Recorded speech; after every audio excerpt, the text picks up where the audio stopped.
इस वायर को मैं टच करके आपको दिखाऊंगा।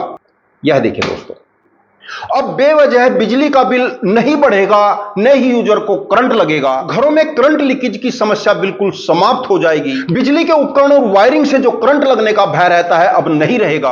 नमस्कार दोस्तों, आप देख रहे हैं अपना यूट्यूब चैनल माइक्रो नागर और मैं आपका दोस्त अरविंद। और आज के वीडियो में जो घरों में करंट लीकेज या करंट लगने की समस्या रहती है, इससे कैसे निपटा जाए, क्योंकि व्यूअर के काफी वीडियो से कमेंट आ रहे हैं कि हमारे कूलर में, पंखे में, घर की रेलिंग में, पानी की टंकियों में करंट आ रहा है, इससे कैसे निजात मिले। दोस्तों, घरों में यूजर को बिजली का करंट लगना या करंट के लीकेज होने के कारण बिल बढ़कर आना हमारे लिए एक आम बात है और हमने ऐसा मान लिया है कि ऐसा ही होता होगा।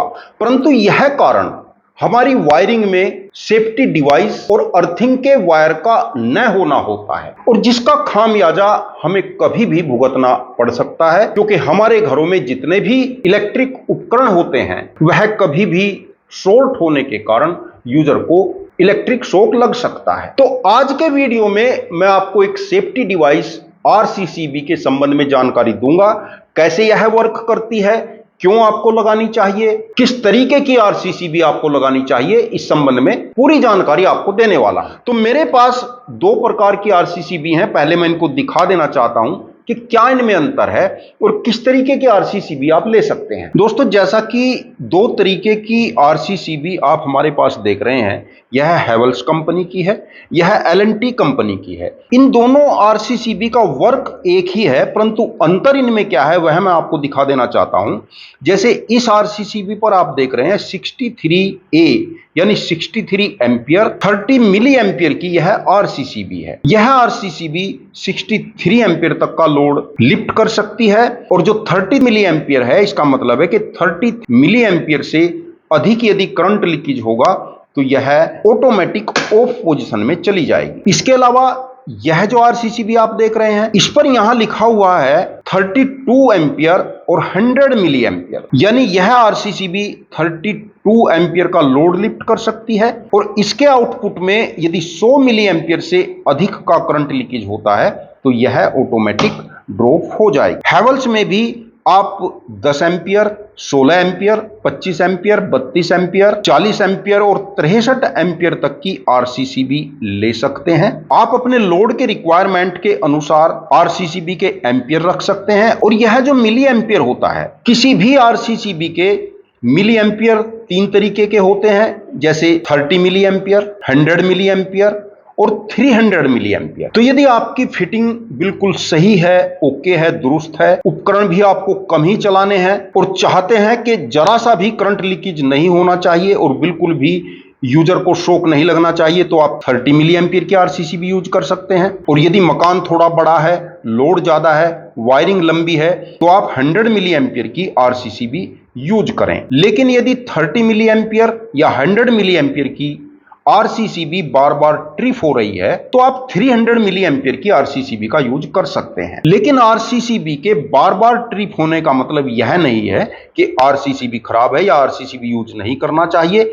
इसका मतलब है कि आपकी वायरिंग में कहीं कोई फॉल्ट है या आपका कोई उपकरण खराब है। और जैसे कि इन आरसीसीबी में आप देख रहे हैं कि 2 पॉइंट इधर हैं और 2 पॉइंट इधर हैं, यानी कोई भी आरसीसीबी न्यूट्रल और फेस दोनों ही कनेक्ट होंगे तभी वर्क करेगी। तो आप अपने मेन लाइन के डिस्ट्रीब्यूशन बॉक्स में मीटर के बाद, एमसीबी के बाद और फ्यूज के बाद न्यूट्रल और फेस दोनों वायर आरसीसीबी में कनेक्ट करते हैं और फिर इससे आउटपुट ले लेते हैं। और दोस्तों, एक बात ध्यान रखने की इसमें और होती है, जैसा कि यहां पर हम देख रहे हैं, तो यहां पर एन लिखा है और इस आरसीसीबी में यहां पर एन लिखा है। एन का मतलब न्यूट्रल, जिधर एन लिखा हुआ होगा उधर ही आप न्यूट्रल को कनेक्ट करेंगे। और यदि किसी आरसीसीबी में एन लिखा हुआ नहीं है तो आप ध्यान रखेंगे कि जिस साइड में यह ट्रिगर होता है उस साइड का पॉइंट न्यूट्रल होता है। और दोस्तों, अब इनको मेन सप्लाई देकर और कुछ लोड डालकर और अपने हाथ से टच करके मैं आपको दिखाऊंगा कि कैसे यह स्विच ऑटोमेटिक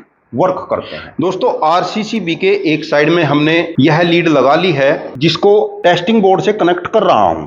स्विच को ऑन कर दिया है, आरसीसीबी को भी ऑन कर दिया है और यह दो बल्ब लोड के रूप में हमने लिए हैं, इनको कनेक्ट करके हम आपको दिखा रहे हैं। यानी मेन ग्रिड से हमारी सप्लाई आरसीसीबी के द्वारा हमारे घर के उपकरणों को चला रही है। इसको ऑफ करूंगा तो आप स्विच की तरह ऑफ भी कर सकते हैं, यानी अपनी लाइन को ब्रेक भी कर सकते हैं। आरसीसीबी को चेक करने के लिए कि हमारी आरसीसीबी प्रॉपर वर्क में है या नहीं है, या आरसीसीबी में कोई फॉल्ट हो गया है, इसको चेक करने के लिए ट्रिगर के साइड में यहां पर हम एक पुश स्विच देख रहे हैं। यह छोटा सा स्विच सभी आरसीसीबी में लगा होता है, इसमें भी लगा हुआ है। तो आरसीसीबी की परफॉर्मेंस को चेक करने के लिए हर महीने एक बार इसको प्रेस करके देखें। प्रेस करते ही ऑटोमेटिक आरसीसीबी ब्रेकडाउन हो जाती है, तो समझ लो कि आपकी आरसीसीबी सही वर्किंग में है। अब मैं दिखाता हूं कि यदि आपके घर में फिटिंग में या किसी उपकरण के द्वारा आपका करंट लीकेज होने लगता है, तो देखिए यह कैसे वर्क करेगी।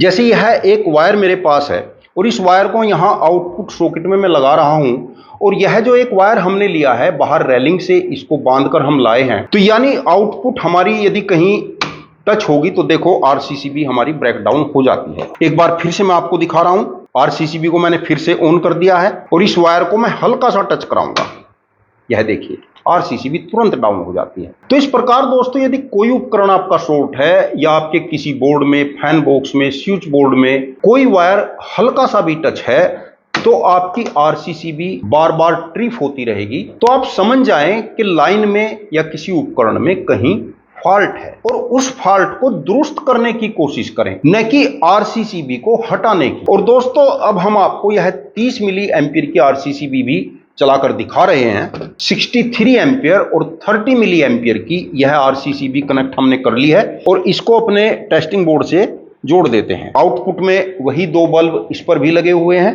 बल्ब चालू हो गए हैं। पहले इसका टेस्टिंग स्विच पुश करके देख लेते हैं, यह देखिए। और अब इस अर्थिंग के वायर से इसको टच कराते हैं, यानी आपका करंट लीकेज होने की जो समस्या है जिसके कारण हमारा बिजली का बिल बढ़ता रहता है, वह समस्या भी इससे समाप्त होगी। और यदि किसी उपकरण के शॉर्ट होने के कारण या यूजर का कहीं बिजली के तार को हाथ लग जाता है, उस समय भी यह वर्क करेगी। जैसे इस वायर को मैं टच करके आपको दिखाऊंगा, यह देखिए, इसको हल्का सा टच करता हूं तो आरसीसीबी तुरंत ब्रेक हो जाती है, यह देखिए दोस्तों। यानी आपको घर में बिजली के उपकरण के साथ वर्क करते हुए पूरी आजादी मिलेगी। दोस्तों जैसा कि आपने देखा कि अपने घर में इलेक्ट्रिसिटी को यूज करने से पहले जो हम सेफ्टी डिवाइस लगाते हैं, उन सेफ्टी डिवाइस में यह आरसीसीबी कितना महत्व रखती है। तो यह आरसीसीबी आपका स्विच की तरह भी कार्य करेगी, यूजर को शॉक लगने से बचाएगी और यदि किसी फॉल्ट के कारण करंट लीकेज है तो आपका बिल बढ़ने से बचाएगी। तो दोस्तों यदि आपकी आरसीसीबी बार बार ट्रिप हो रही है तो वह किसी फॉल्ट के कारण हो रही है, उसको हटाना सॉल्यूशन नहीं है। सही सॉल्यूशन है कि आप अपनी वायरिंग का फॉल्ट चेक कराएं या जिस उपकरण के कारण करंट में लीकेज है उसको चेक कराएं।